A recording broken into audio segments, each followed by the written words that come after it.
Vous les avez forcément déjà vus dans les magasins. Derrière une petite table avec des échantillons, des bons de réduction immédiate et souvent le produit d'une marque à présenter.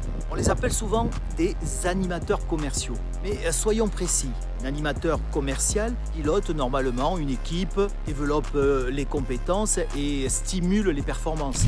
Ici, nous parlerons plutôt d'animateurs de marque en magasin, des démonstrateurs produits ou des vendeurs ponctuels missionnés par un fournisseur.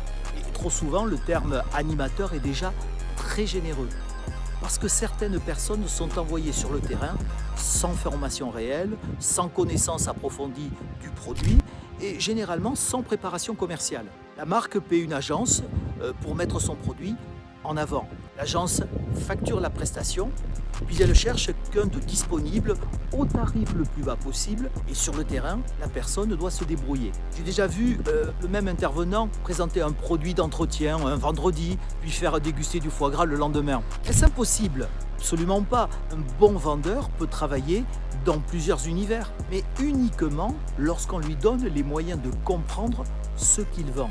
Sinon, que se passe-t-il?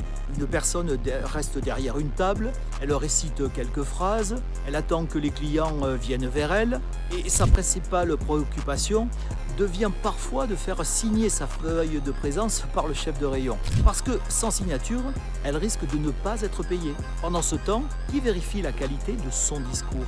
Qui mesure les contacts réellement établis? Qui observe les objections des clients? Qui analyse les ventes générées? Qui demande si la marque a été correctement représentée? Souvent personne.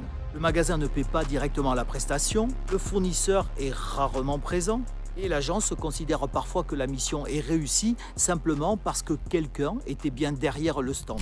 Mais être présent pendant 7 heures, ce n'est pas animer et encore moins vendre. À côté de cela, je rencontre de véritables vendeurs démonstrateurs. Des personnes spécialisées dans le vin, la gastronomie, la beauté, la technologie ou les produits régionaux.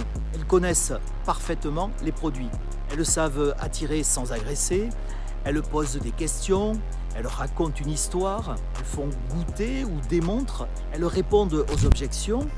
Et elles concluent des ventes. Personne coûte généralement beaucoup plus cher. Mais elles ne coûtent pas, elles apportent. Alors posons la véritable question aux marques et aux agences. Vaut-il mieux payer le moins possible une personne peu préparée qui fera acte de présence ou mieux recruter, mieux former, accompagner et mieux rémunérer quelqu'un qui vendra réellement le produit? On ne peut pas proposer quelques heures au salaire minimum sans véritable formation, puis espérer une performance exceptionnelle. Le problème n'est donc pas la personne placée derrière le stand. Le problème, c'est le modèle qu'il y envoie sans les outils pour réussir.